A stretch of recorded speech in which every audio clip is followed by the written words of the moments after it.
libro se titula La historia del arte. ¿Ahora O sea, el sí? título genérico de la asignatura, ¿no? O del Sí, tema. sí, ahí se escucha. De manera que voy a hacerle justicia al título y voy a incluirle, Lo puedes... con la ayuda del cuchillo más grande de mi cocina, las páginas que faltan.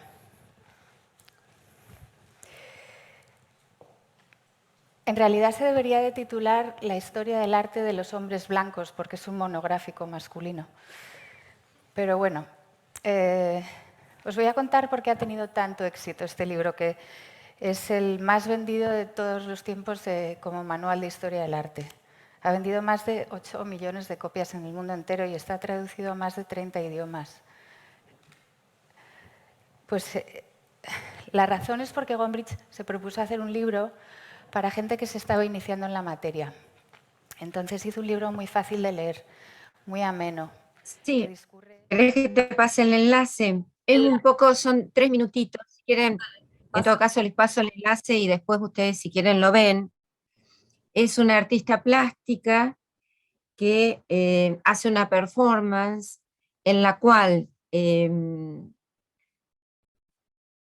ella toma un libro con el cual se han formado generaciones de artistas de distintas pertenencias, lugares y demás, a través de un libro en el cual no menciona a ninguna artista mujer, ¿no? Entonces, bueno, me parecía interesante, si tienen ganas, en todo caso, me interesa más, digamos, que avancemos a lo mejor más sobre lo coreográfico, pero también me parecía muy interesante porque en esa escena que ella arma para presentarse, donde saca un cuchillo de su cocina, ¿no? En estas escenas familiares, en el cual las mujeres hemos sido, digamos, como ubicadas como el lugar adecuado, no en la historia del arte, sino en la cocina, ¿no? Entonces, bueno, me parecía muy interesante. Ella va agarrando y va cortando el libro e incluyendo, digamos, una artista e investigadora, artistas que producen su obra, digamos, en distintos siglos y que han sido silenciadas, ignoradas, no visibles, ¿no? Bueno, me parecía interesante, a lo mejor ahora les voy a pasar, a ver el enlace. Si quieren, en todo caso ustedes, bueno, después se los paso verlo. Bueno, voy a compartir ahora un PowerPoint, esperemos que con mejor suerte. Bueno, se ve y se escucha. Ok, bueno. Un poco vamos a ir siguiendo, digamos, esa performance, que después les paso el enlace, se llama Queridas Viejas, haciendo referencia a estas mujeres que 3, 4 siglos atrás, un poco más, no fueron tenidas en cuenta en relación a esta producción artística que realizaron. En este sentido, bueno, parte del abordaje que yo estoy haciendo tiene que ver con pensar las disciplinas artísticas, y más específicamente la danza, desde una perspectiva de género. Esto supone partir de la evidencia de las relaciones asimétricas entre varones y mujeres, ¿no?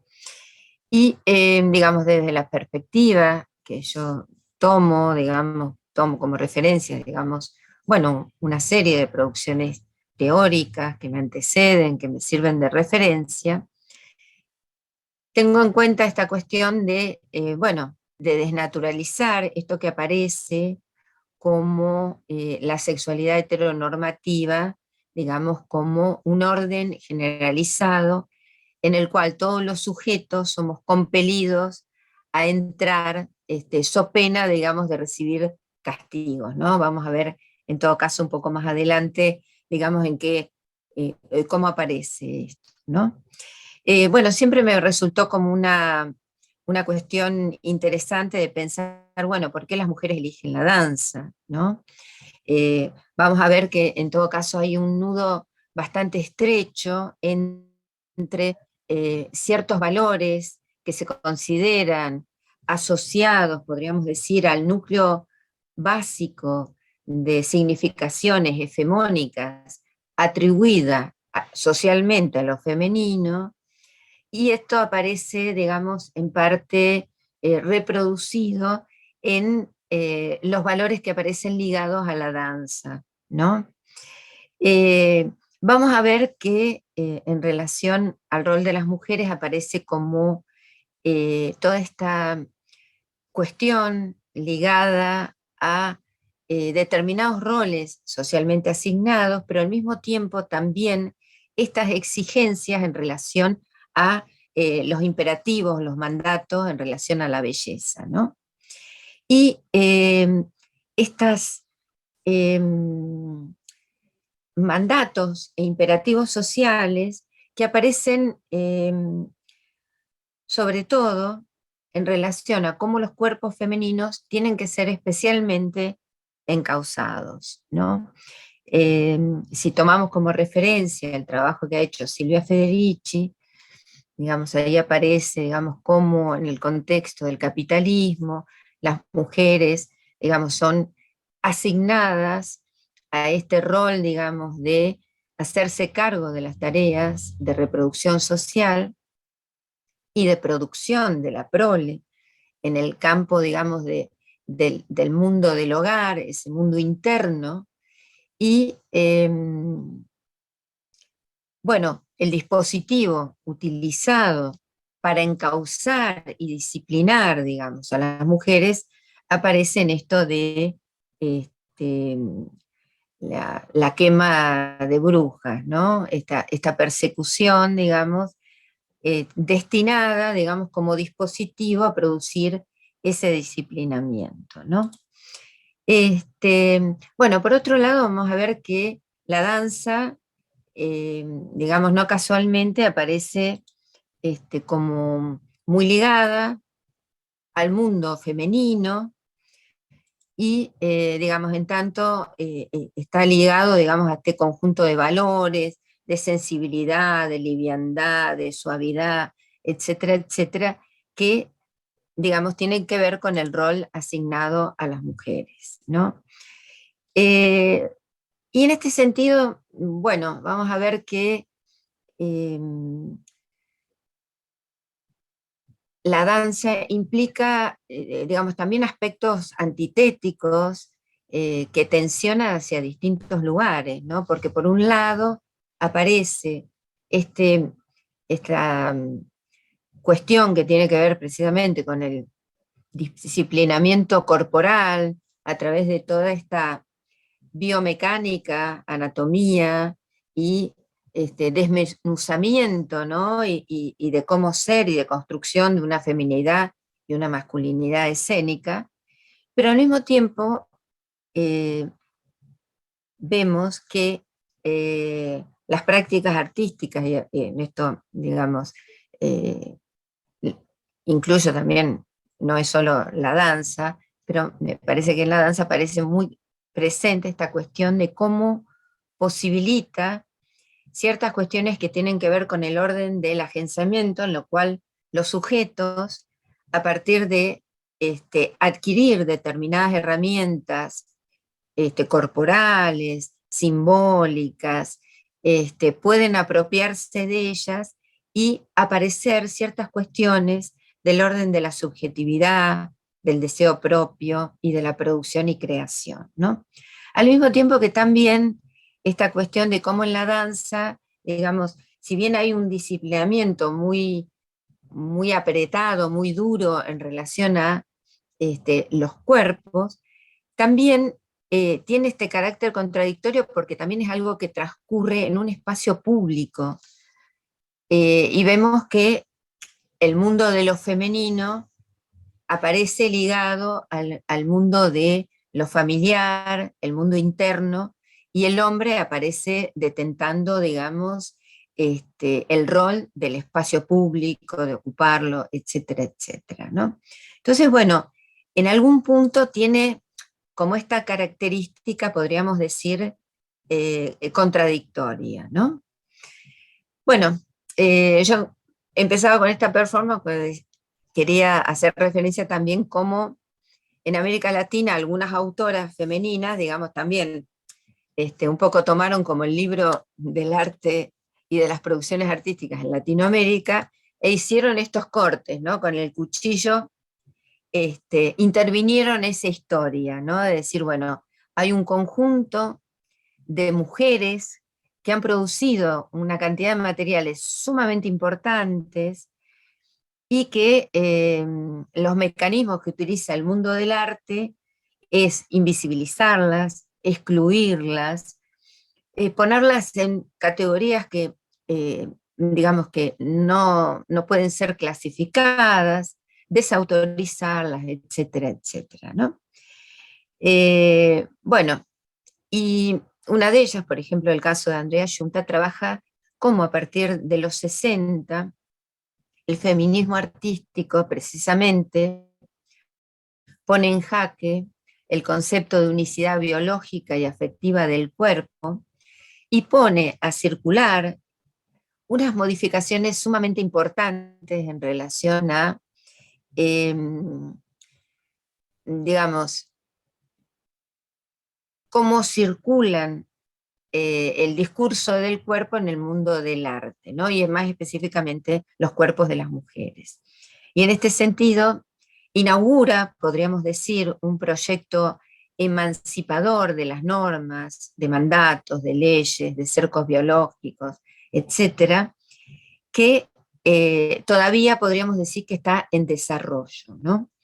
Vamos a ver que en la década del 60 es un momento bastante especial, donde se producen una serie de cuestionamientos a la familia, a la estructura patriarcal, de liberalización de las costumbres, de redefinición de los roles masculinos y femeninos, y que bueno, eh, están muy desarrollados en determinadas obras producidas por mujeres, ¿no? Y es muy interesante cómo marcan, digamos, esta cuestión de eh, fundamentalmente disidencias en relaciones a los roles socialmente asignados, ¿no?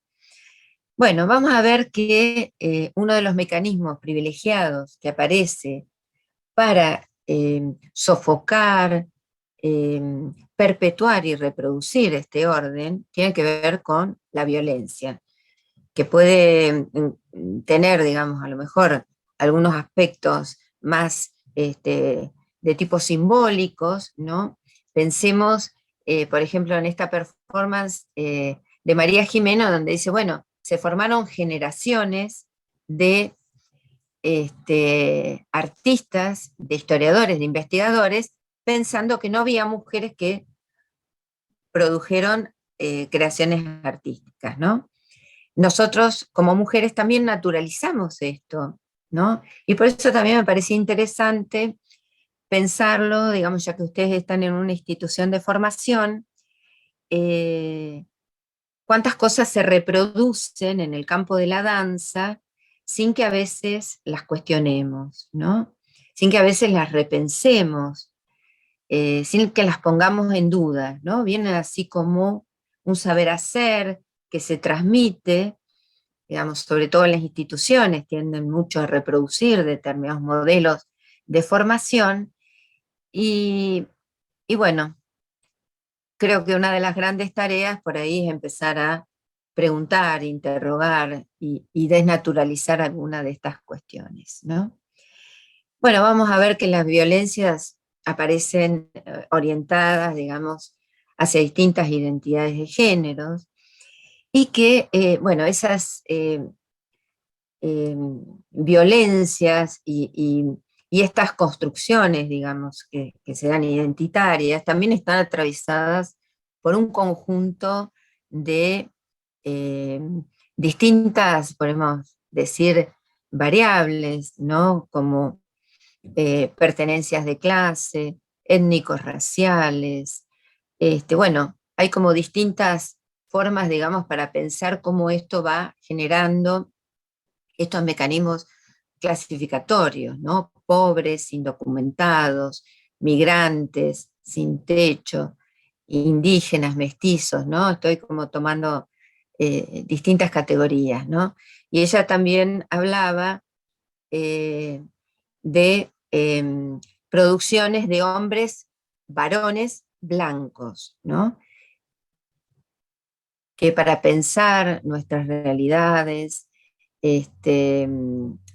bueno, da realmente para pensar en la complejidad, digamos, de las relaciones asimétricas entre países centrales y países periféricos, países que han llevado adelante un proceso de colonización y países, digamos, que las han sufrido, poblaciones que han migrado de un espacio a otro, bueno, etcétera, etcétera, ¿no?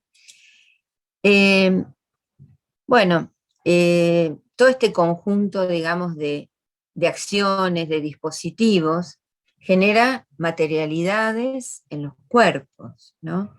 Por eso yo, cuando trabajé con un grupo de docentes y estudiantes avanzados de las carreras, esta última investigación que publiqué como Habitar la Danza, retomaba esta pregunta tan potente que aparece en Judith Butler, que dice, bueno, ¿qué cuerpos importan, no? Cómo esos mecanismos invisibles, clasificatorios presentes en la sociedad, generan efectos materiales, ¿no? En la materialidad de nuestros cuerpos. Y yo también lo retomaba porque ella lo plantea, digamos, bueno, estos mecanismos son tan potentes que genera un orden de cuerpos que son abyectos, invisibles, ininteligibles, o sea, que no pueden ser leídos culturalmente, y podríamos decir en algún punto desechables, ¿no? Entonces me parecía muy interesante porque, bueno, en todas las instituciones de formación en danza, bueno, se ponen en juego algunas de estas cuestiones, ¿no? A través de, bueno, qué mecanismos ponemos en juego en las instituciones para una admisión, etcétera, etcétera, ¿no? Entonces me parece, bueno, interesante retomarla como pregunta, ¿no?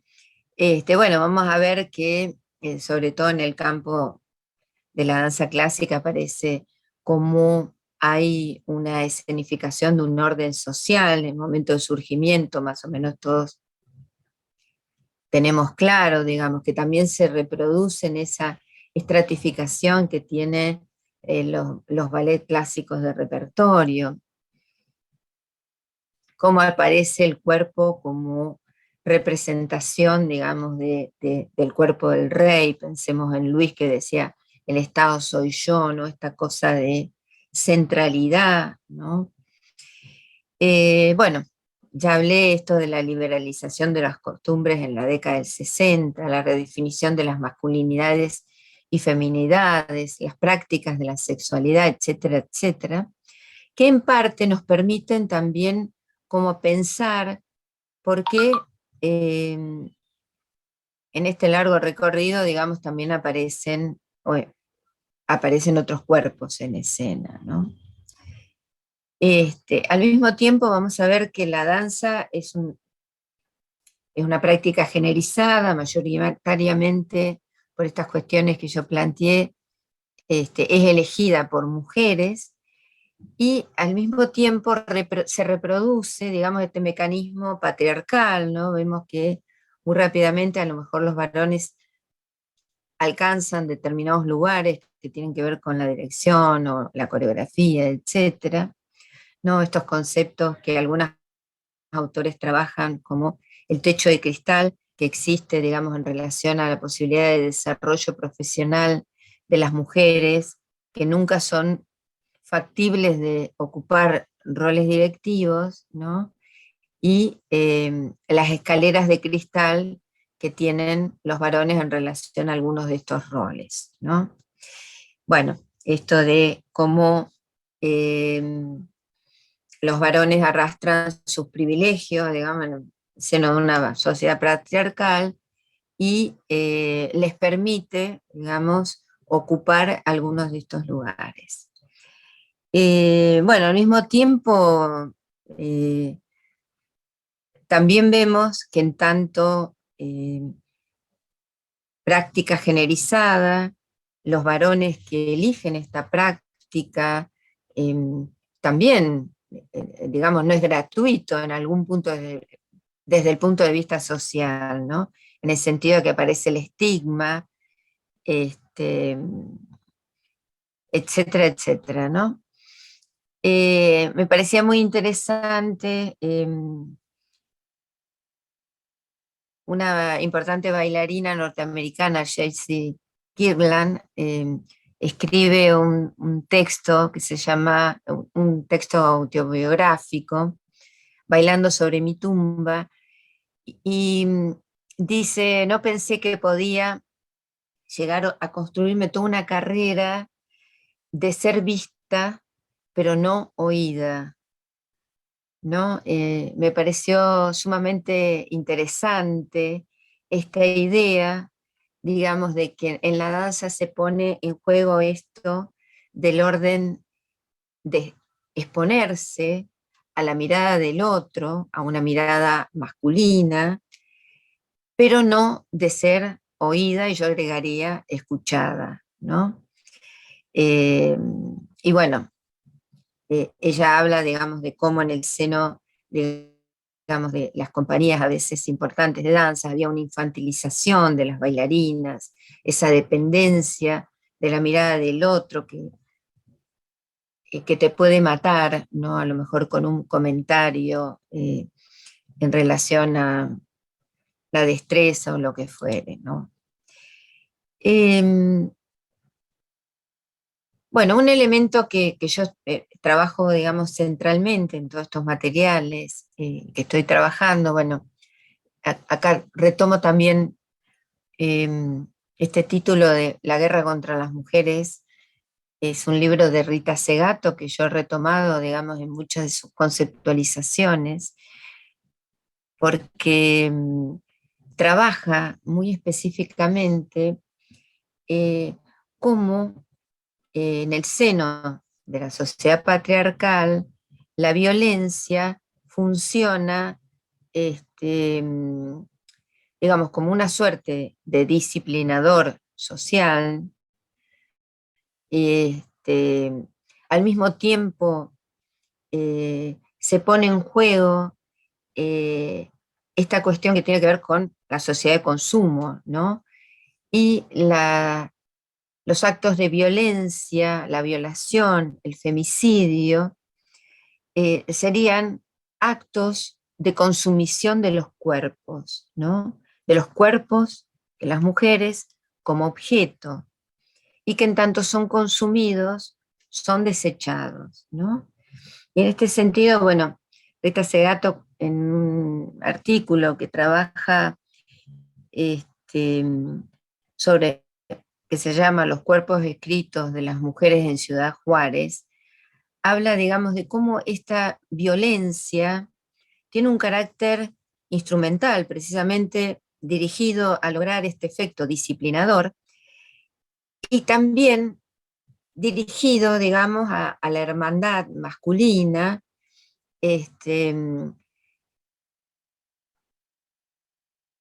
tanto permite, digamos, valorizar su lugar en esa hermandad, ¿no? Llamémosle esa fratria. Bueno, ella habla precisamente de la pedagogía de la crueldad, ¿no? Cómo esa pedagogía de la crueldad está orientada, digamos, con este fin, ¿no? Y esto nos pone en un lugar central de pensar los cuerpos como espacio político, ¿no? Eh, Unas décadas atrás, una autora había hablado del cuerpo como campo de batalla, ¿no? Este, este cuerpo en el cual se ponen en juego todas estas tensiones como lugar de la reproducción social, también de la desigualdad social, ¿no?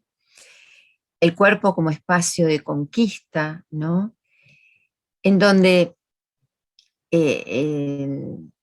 la violación, el femicidio, no tiene que ver, digamos, con la búsqueda de satisfacción sexual, sino que lo que se pone en juego es una relación de poder, de dominar a ese otro como un cuerpo territorio, digamos, a dominar, y que en ese acto, bueno, precisamente, ¿no? Se expresa, ¿no? También me parecía, bueno, interesante pensar eso esto del cuerpo como lugar de silencio y no saber, ¿no? Esto de habla a pesar de sí mismo sin decir, ¿no? El cuerpo como materialidad con muchas capas de significación, ¿no? Vamos a ver que en las obras de danza se pone en juego múltiples significaciones, este, que hablan y dicen aún si transcurre en silencio, ¿no?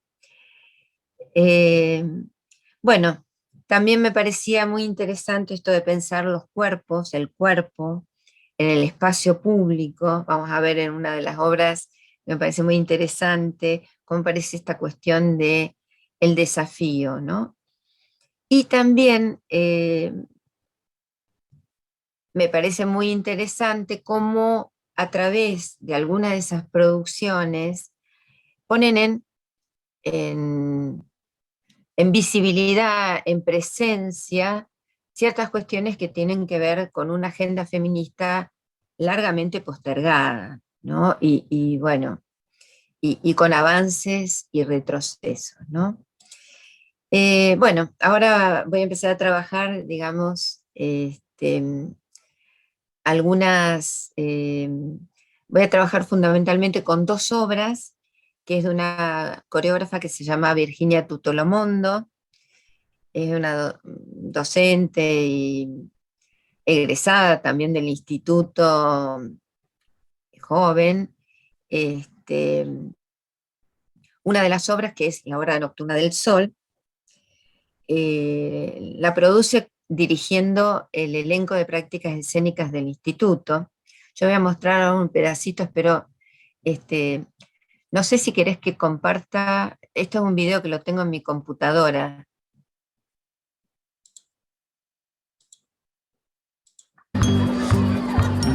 Bueno, yo estuviera hablando un poquito encima, esta es parte de una performance que hacía la gente de expresión corporal, y ahora viene, es una escenita de la hora nocturna del sol.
Bueno,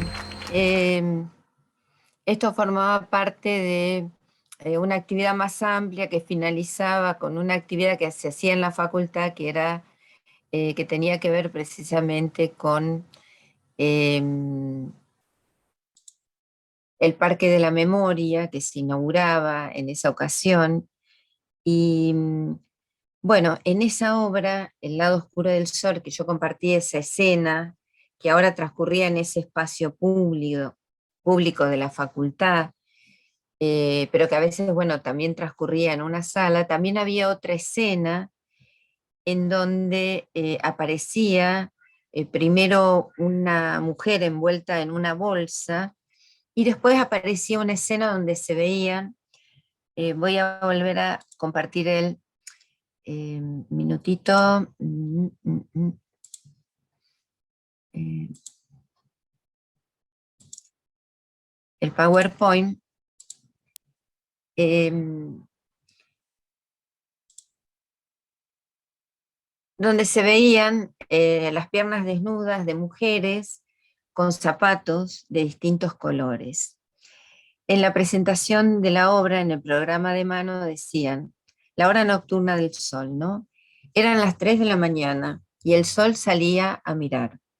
Las mujeres, ante tal fenómeno, expulsaron las imposiciones, las costumbres y las creencias, en un acto de sutil y desequilibrante fuga, rompiendo los principios vitales, adentrándose en la bravura del oleaje. Aquella no es la luz del día, lo sé yo.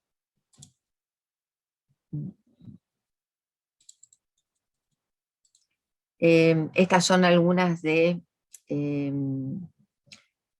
las imágenes, ¿no? A las cuales estoy haciendo referencia. Y esta obra eh, es la que yo les comentaba, que había sido estrenada en el 2014, ¿no? Una obra muy interesante donde aparece, digamos, el despliegue de una temática femenina, este, y donde aparece, digamos, también toda esta cuestión que tiene que ver con la violencia, ¿no? Rita Segato dice, la pedagogía de la crueldad nos enseña a matar, dice, de una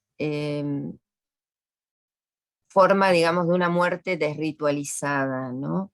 Sus desechos no van a cementerios, van a basurales, ¿no? Aquí ya estaba presente estas cuestiones que tenían que ver con estas imágenes que impactan tanto, digamos, por suerte, digamos, en determinado momento hay una reacción en relación a esto y se deja como de naturalizar, ¿no?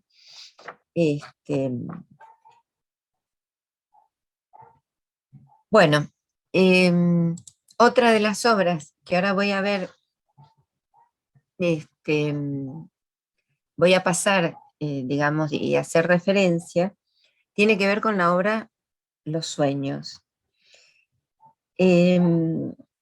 Esa obra, este texto aparece en el programa de mano. Cuerpos derrotados, insisten en resistir, se levantan y vuelven a caer. Sus cuerpos maniquí son decorados con sillos de cocina. La sartén más moderna puede oficiar de raqueta de deportista frustrada y un rollo de papel higiénico calla sus quejas desesperadas. Las gargantas se anudan y quieren devorar el mundo con su vagina a la vez que se sienten ridículas en cuerpos que no entran en la talla de sus sueños incumplidos. En esta obra, que ahora voy a pasar algunos videos,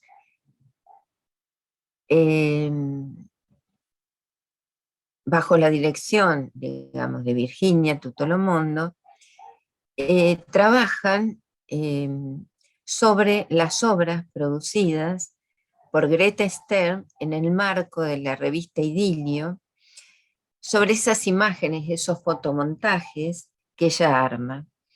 Y vamos a ver que en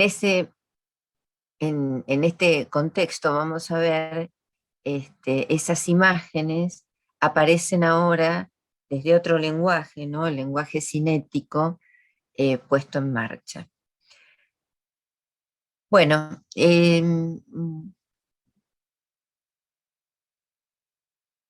voy a dejar de compartir esto.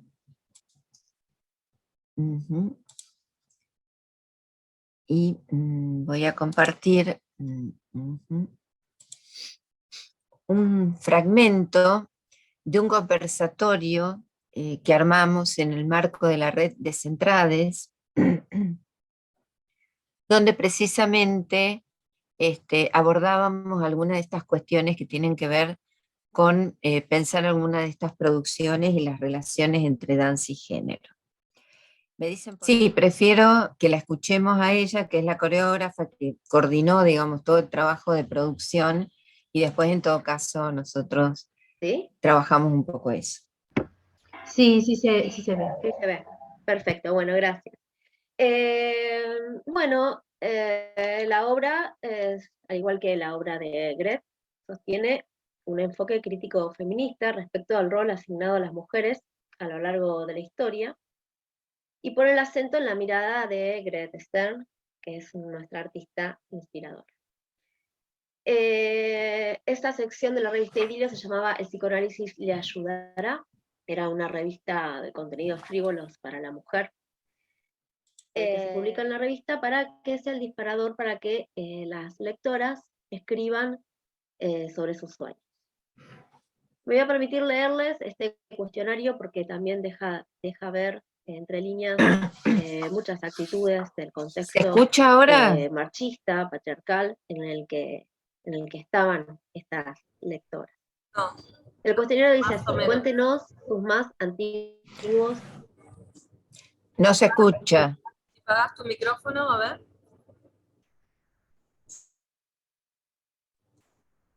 Cuando pones el video, apaga tu micrófono.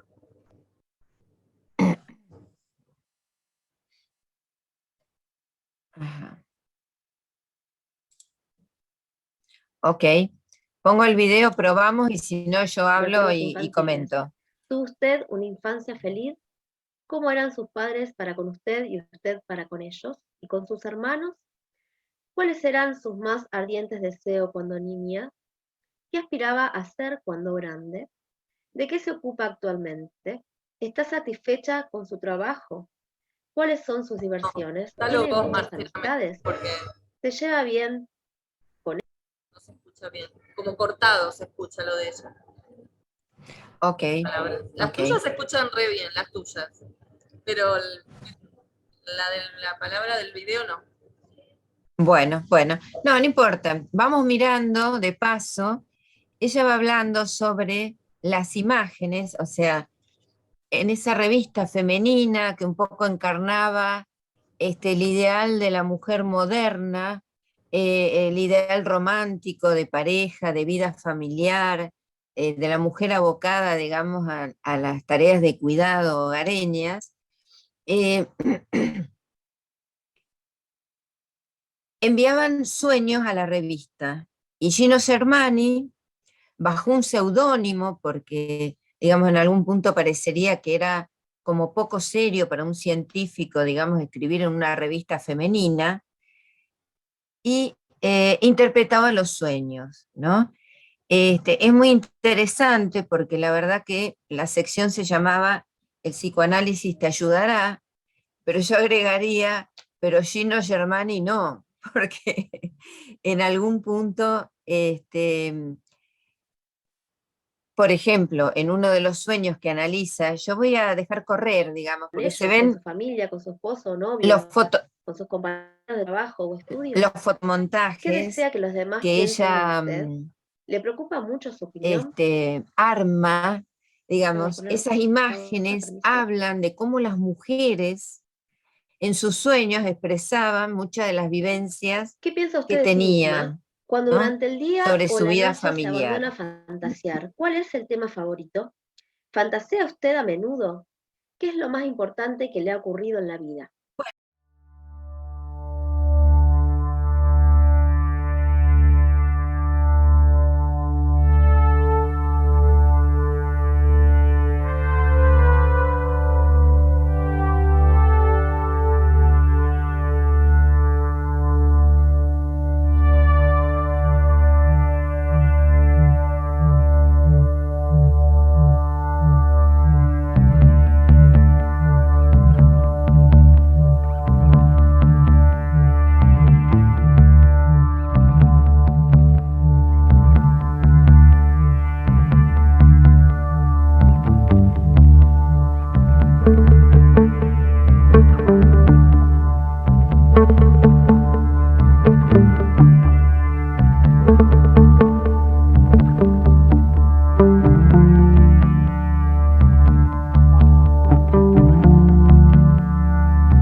Al mismo tiempo me parecía sumamente interesante y relevante que ellas retomaran la obra de una artista mujer de hace 70 años atrás y que lo relacionaran con identidades, con historias familiares, profesionales, sexuales, políticas, generacionales, en ese punto de intersección, digamos, entre lo individual y lo compartido, entre lo individual y lo colectivo, lo compartido o no entre distintas generaciones, ¿no? Una suerte de establecer un puente hacia el pasado que nos permite identificar raíces, organizar una genealogía y la emergencia o la irrupción de fuerzas en disputa, quizás para imaginar otras topías posibles. Hay un trabajo de rastreo de imágenes que aparecen a través de recrear estos fotomontajes y textos, ¿no?, los relatos de los sueños. Pero además recrean gestos, figuras y movimientos recurriendo a memorias corporales. El cuerpo como archivo que pone en acto distintos repertorios. Narraciones cinéticas, danzadas, que dicen más, sin saberlo, de aquello que se proponen, en un desborde y un derrame de movimientos aparentemente inútiles. Así, los cuerpos actuales de las bailarinas son tomados y ocupados por otros cuerpos de mujeres, a lo mejor sus madres o abuelas, funcionando como archivo de disciplinas de movimiento sedimentadas a lo largo del aprendizaje y de las rutinas de movimiento. Lenguajes cinéticos del pasado transmitidos como memorias de pertenencias, presentes en los cuerpos actuales atravesados por otras circunstancias sociales, culturales y políticas. Bueno, un poco estos cruces que estoy abordando entre los espacios escénicos, académicos y artísticos performáticos producen creaciones, teorizaciones que interrogan fundamentalmente la política de los cuerpos. Cuestionamientos y desestabilizaciones que en su devenir abren múltiples y complejas posibilidades de articulaciones y de pensar de otras maneras la articulación entre nuestros cuerpos y el goce. Bueno, en todo caso, vamos a dejar acá y dado que la tecnología no nos ayudó, ahora les voy a pasar los enlaces Dale. por si quieren ver alguna de las producciones y bueno, si quieren hacer preguntas o alguna... ¿No? A ver, abrimos el momento a ver si quieren preguntar algo o yo también puedo preguntar. ¿Quieren comentar algo de las obras? Ahí te acercan un comentario. Bueno, Me parece importante el hecho de poder conocer este recorrido, o sea, conocer el pasado para saber dónde estamos parados hoy en el presente y en pos de un futuro que nosotros vamos a estar recorriendo como docentes y como formadores. Me parece súper importante tenerlo en cuenta y espacios como este que abren al debate y a la reflexión. Gracias. ¿Escuchaste, Marce? ¿Sí? sí, sí. Por ahí, bueno, sí, precisamente, por eso también me parece interesante que la escuela, digamos, como espacio privilegiado de reproducción también social, ¿no? De reproducción de lo mismo, también vuelva a repensarse, ¿no?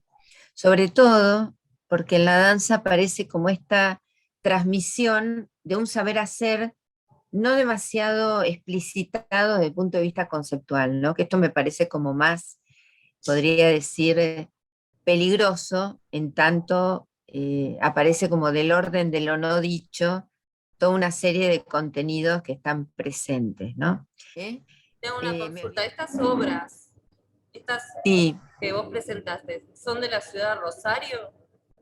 De sí, coreógrafo. Ah, sí. y ellas estudiaron en la escuela de danzas, la coreógrafa.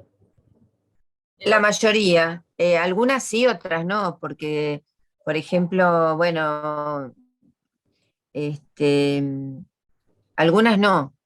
O sea, yo estoy trabajando mucho sobre las producciones de danza local, ¿sí?